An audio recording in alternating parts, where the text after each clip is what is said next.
Hello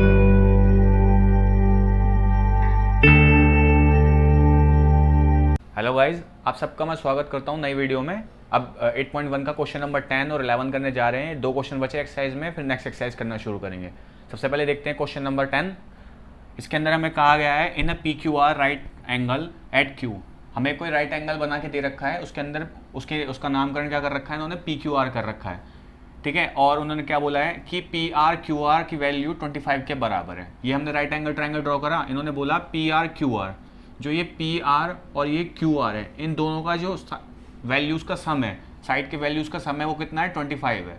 और PQ कितना दे रखा है हमें, PQ दे रखा है 5 सेंटीमीटर। तो यहाँ लिख देते हैं PQ कितना है 5 सेंटीमीटर है, ठीक है। और इन्होंने डिटरमाइन करने के लिए बोला है sin P cos P tan P। हमें sin P की वैल्यू निकालनी है, cos P की और tan P की।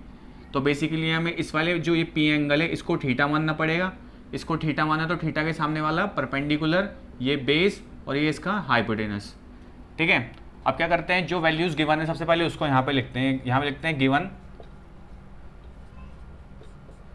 गिवन में हमें दे रखा है PR plus QR is equal to 25। अब क्या करते हैं, हम जैसे PR को x मान लेते हैं, अज्यूम कर लेते हैं PR को x। अगर मैंने PR को यहाँ से x माना तो इस वाले x में इसकी वैल्यू डाल देता हूँ, तो ये हो जाएगा x plus QR is equal to 25। अब मैं यहाँ से QR की वैल्यू निकालता हूँ, ये x इधर प्लस का है, उधर इज इक्वल टू के जाके माइनस का हो जाएगा, तो QR इज इक्वल टू कितना हो जाएगा 25 माइनस x। तो हमने एक वैल्यू ये निकाल ली। PQ की हमें ऑलरेडी गिवन थी 5 सेंटीमीटर। अब हमने QR की भी निकाल ली। जैसे QR की कितनी निकाली, 25 माइनस x। यहाँ लिख दे रहे हैं 25 माइनस x।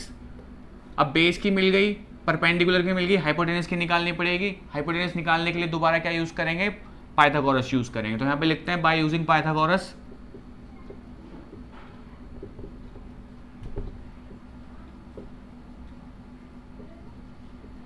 पाइथागोरस हमारे पास होता है हाइपोटेनस का square is equal to base का स्क्वायर प्लस परपेंडिकुलर का स्क्वायर।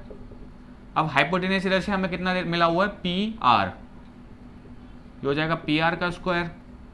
बेस हमें यहाँ से मिला हुआ कितना 5 सेंटीमीटर, इसको लिख देते 5 का स्क्वायर। और P कितना मिला हुआ हमें यहाँ से, परपेंडिकुलर हमें यहाँ से मिला हुआ है QR, और QR की वैल्यू कितनी है हमारे पास 25 माइनस x, इसका होल स्क्वायर। अब ये यहाँ से 25 माइनस x, ये हमें यहाँ से दिखाई दे रहा है a माइनस बी का होल स्क्वायर बन रहा है ये, ठीक है। तो इसको सॉल्व करना शुरू करते हैं। PR को ऐसे रहने देते हैं अभी। ये PR का स्क्वायर इज इक्वल टू 5 का स्क्वायर 25 हो जाएगा, प्लस 25, इसमें a माइनस बी का होल स्क्वायर लगाएंगे, ये होगा a का स्क्वायर प्लस b का स्क्वायर माइनस 2ab। a है हमारे पास 25 और b है हमारे पास x। अब PR इसका square is equal to 25 plus 25 का स्क्वायर कितना हो जाएगा 625 प्लस x का स्क्वायर हो जाएगा ये x स्क्वायर माइनस 25 को हम 2 से मल्टीप्लाई करेंगे तो 50 आएगा, 50 को x से करेंगे तो 50x आएगा, ये हो जाएगा 50x। अब ये PR को हमने यहाँ से क्या माना था, x माना था। अब PR की जगह x का स्क्वायर रख देते हैं हम यहाँ पे, ये प्लस ये 625 और 25 को जब प्लस करेंगे तो ये 650 हो जाएगा हमारे पास इधर से, इसे लिखते हैं 650 plus x square minus 50x। अब ये एक्स स्क्वायर से ये एक्स स्क्वायर कट जाएगा, जब ये प्लस का है इज इक्वल टू इधर आएगा तो ये माइनस का हो जाएगा, तो यहाँ से बचेगा 650 plus 50x sorry minus is equal to 0। अब ये 50x माइनस का इज इक्वल टू उधर जाएगा तो ये प्लस का हो जाएगा, ये आएगा जैसे। अब यहां से हम क्या निकालते हैं, x की वैल्यू निकाल लेते हैं। इसको इससे डिवाइड करने पे x की वैल्यू हमारे पास इधर से आएगी 13। अब x की वैल्यू आ गई 13, दैट मीन्स हमारे पास किसकी वैल्यू मिल गई, हमें PR की वैल्यू मिल गई यहाँ से 13। अब ये 13 जो निकला है x की वैल्यू को इस वाली इक्वेशन में, दैट मीन्स इस वाली इक्वेशन में डाल देते हैं हम। तो QR is equal to 25 minus x की वैल्यू है 13, तो QR की वैल्यू इधर से हमें मिलेगी कितनी 12। तो अब हमें सबकी वैल्यूज पता चल गई। अब इसको मिटा के क्या लिख देते हैं, इधर वैल्यू के आगे फाइनल वैल्यू 12 आ गई, एक हमारे पास 5 आ गई और एक 13 आ गई। अब क्वेश्चन में जो ना डिटरमाइन करने के लिए बोला उन्होंने साइन पी निकालने के लिए बोला है, इधर निकालते हैं रेशो साइन पी। हमें पता है साइन का रेशो हमारे पास कितना होता है, पी बाय एच होता है। कितना होता है, पी बाय एच होता है। अब हमने पी को थीटा माना था, थीटा के सामने वाला परपेंडिकुलर, और परपेंडिकुलर की साइड कौन सी हमारे पास यहां से, क्यू आर। तो P is equal to Q R, और हाइपोटेनियस कितना है इधर से हमारा, पी आर। तो साइन थीटा साइन पी की वैल्यू इधर से हमें मिलती है कितनी, क्यू आर की वैल्यू हमारे पास, क्यू आर की वैल्यू हमारे पास 12, और पी आर की वैल्यू भी हमने निकाली है, कितनी है हमारे पास 13। तो साइन पी का रेशियो कितना आ रहा है हमारे पास, 12/13। अब इसी तरह से किसका निकालते हैं हम, इसमें कॉस का निकालते हैं। अब इधर निकाल लेते हैं कॉस का। Cos P is equal to, cos का रेशियो होता है हमारे पास बी बाय एच। अब बेस कितना है इधर से हमारे पास 5 है, और हाइपोटेनियस इधर से अभी हमने कितना निकाला है, पी आर। पी आर की वैल्यू कितनी है 13, हाइपोटेनियस हमारे पास 13। तो कॉस पी की वैल्यू कितनी आ रही है 5/13। अब इस तरह से tan पी की निकालते हैं। tan का रेशियो हमें पता है कितना होता है, p बाय एच होता है, सॉरी p बाय b होता है, परपेंडिकुलर अपॉन बेस होता है। अब परपेंडिकुलर की वैल्यू हमारे पास इधर से कितनी है, 12 है, और बेस की वैल्यू कितनी है हमारे पास 5 है। तो यहाँ पे लिख देते हैं जो जो रेशियो हमने निकाल लिए। साइन पी का तो हमें पता है 5/12/13 निकाल दिया हमने। अब कॉस पी का लिख देते हैं इधर। कॉस पी का है हमारे पास 5/13, और tan पी का है हमारे पास, tan पी का है 12/5।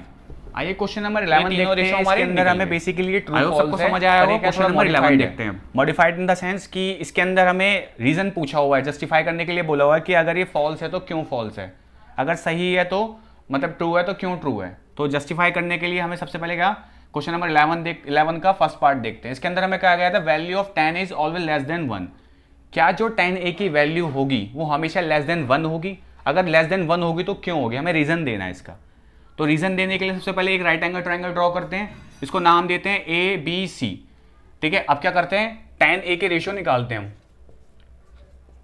इधर से हमें पता है tan का रेशियो क्या होता है हमारे पास, p/b होता है, perpendicular upon base, perpendicular upon base. अगर tan a बोल रखा, अगर a को मैंने थीटा माना, a को थीटा माना, थीटा के नीचे वाला परपेंडिकुलर और साइड वाला बेस। तो इधर से हमें इसकी वैल्यू पता, साइड पता चलती है, परपेंडिकुलर कितनी है BC, और बेस की कितनी पता चलती है AB। अब इधर से हमें क्या करना पड़ेगा, इधर से हमें वैल्यूज को अज्यूम करना पड़ेगा। मैं क्या करता हूं, tan a की वैल्यू को अज्यूम करके बोलता हूं कि ये है 12/5। हम कुछ भी अज्यूम कर सकते हैं, ठीक है। ये मैंने अज्यूम करी 12/5। तो परपेंडिकुलर की वैल्यू कितनी अज्यूम करी है मैंने 12, और बेस की वैल्यू मैंने 5 को अज्यूम करा इन्हें, ठीक है। अब अगर मैं 12/5 को डिवाइड करूं, 12 को 5 से डिवाइड करूं, तो मेरे पास कितना आता है, 5 2 ज़ा 10, 5 4 ज़ा 20, तो मेरे पास आता है 2.4। यहां से जो 2.4 है ये तो ग्रेटर देन 1 आ गया, तो यहां पे लिख देंगे ये क्या आ गया, ग्रेटर देन 1 आ गया। तो स्टेटमेंट फॉल्स हो गई हमारी। एक और बार ट्राई कर लेते हैं। अगर मैं अभी मैंने a को थीटा माना है, अब मैं करता हूँ c को मान लेता हूँ। c को थीटा मानने से क्या होगा, ये जो वैल्यूज है ये परपेंडिकुलर हो जाएगा, थीटा के सामने वाला परपेंडिकुलर, और नीचे इसके बेस आ जाएगा, ठीक है। तो एक और बार करते हैं इसे, इस बार लिखते हैं tan c is equal to perpendicular upon base.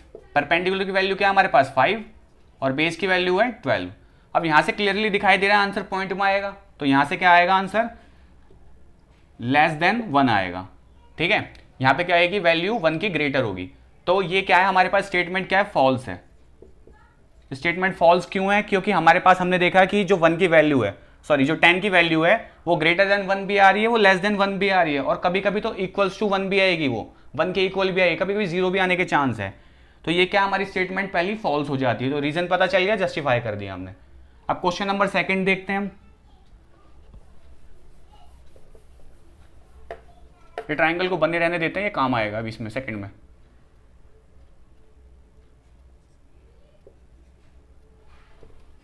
Second में हमें बोला गया है, सेकंड में बोला sec a की value for some value of sec a, हमें बोल रखा है sec a is equal to 12/5 for some value of angle a। sec a की वैल्यू दे रखी है इतनी, क्या ये किसी एंगल a के लिए ये वैल्यू कंफर्म है कि हो सकती है, नहीं हो सकती। तो चेक करते हैं इसे।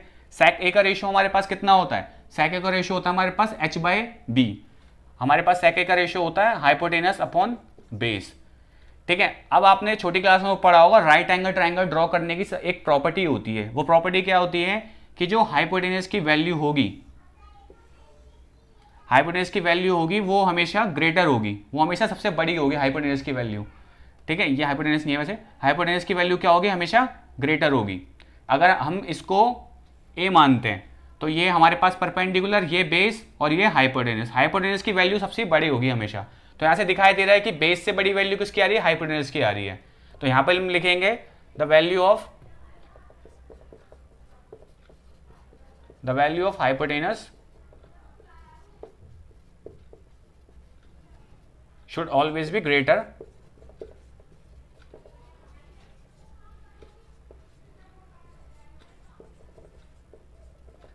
than other। जो हाइपोटेनस की वैल्यू है वो हमेशा क्या होनी चाहिए, ग्रेटर होनी चाहिए बाकी दोनों से। आप चाहो तो इसकी दूसरी सॉरी जो थर्ड साइड है इसकी वो भी निकाल के देख सकते हो, वो भी क्या आएगी, 12 से छोटी आएगी। तो ये क्या है, स्टेटमेंट ट्रू है हमारी, क्या है, स्टेटमेंट ट्रू है। अब क्वेश्चन नंबर 3 देखते हैं हम। आइए अब 3 नंबर देखते हैं इसका। 3 में वो बोला है cos is abbreviation use for cosecant of angle A. क्या कॉस ए की एब्रिविएशन कोसेकेंट होती है? क्या इसकी एब्रिविएशन ये होती है? ये हमारी स्टेटमेंट क्या है, फॉल्स है। कॉस ए का एब्रिविएशन क्या होता है, कोसाइन। इसका एब्रिविएशन होता है हमारे पास कोसाइन। ठीक है, ये क्या है हमारे पास, ये एब्रिविएशन गलत है। ठीक है, ये स्टेटमेंट हमारे पास गलत है। अब क्वेश्चन नंबर 4 देखते हैं। 4 के अंदर बोला गया है cot A is the product of cot and A. इसके अंदर बोला 4th नंबर में, क्या कॉट ए का जो प्रोडक्ट है वो कॉट एंड ए है? ये क्या है हमारे पास, ये भी गलत है। क्यों गलत है? क्योंकि देखो जो कॉट की जो इंडिविजुअल वैल्यूज होती है, कॉट की और ए की इंडिविजुअल वैल्यूज अलग अलग होती है दोनों की। तो ये क्या है, इनकी वैल्यू, इसकी कॉट की वैल्यू अलग आएगी, ए की वैल्यू अलग होती है। ठीक है, ये दोनों मिला के एक वैल्यू बनाते हैं, पर ये इनका क्या प्रोडक्ट अलग अलग होगा। ठीक है, तो ये भी स्टेटमेंट क्या हमारे पास गलत है।